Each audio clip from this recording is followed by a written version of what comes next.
సంతోషంగా ఉందా? డబ్బులు బాగా మిగులుతున్నాయి కదా.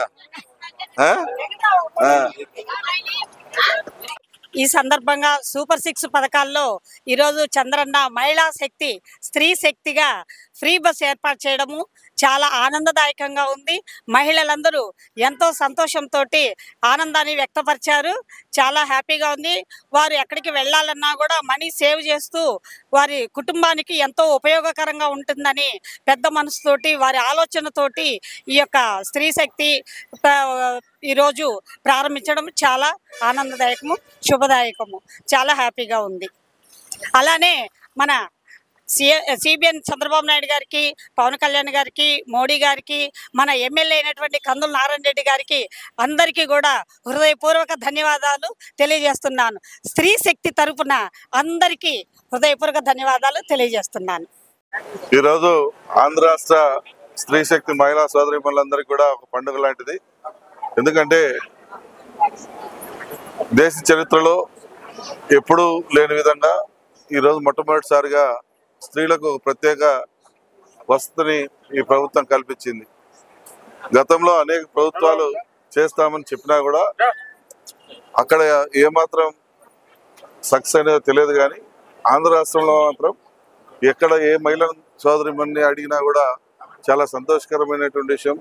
ప్రమాణంగా ఈ కార్యక్రమం ప్రారంభించినందుకు చంద్రబాబు గారికి కృతజ్ఞతలు అని చెప్పి తెలియజేస్తా ఉన్నారు. బాబు షూరిటీ మోసం గ్యారెంటీ అని చెప్పేటువంటి వైసీపీ పార్టీ వాళ్ళకు ఇది ఒక చంపపెట్టు లాంటిది.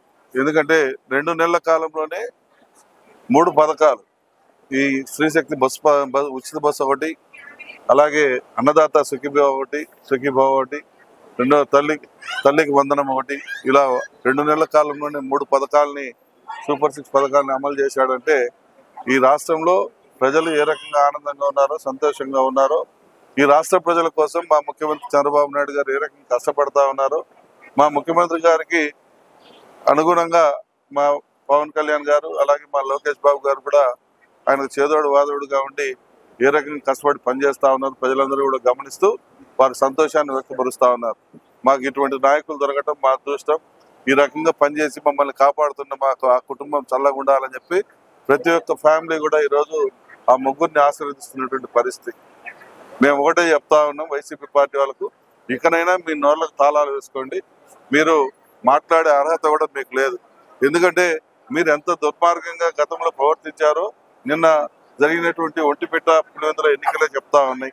డిపాజిట్లు కూడా మీ ప్రాంతంలో మీకు రాలేదు అని అంటే ప్రజలు ఏ రకంగా వ్యతిరేకత మీ మీద ఉన్నారో ఒకసారి మీరు కూడా అర్థం చేసుకుంటే బాగుంటది.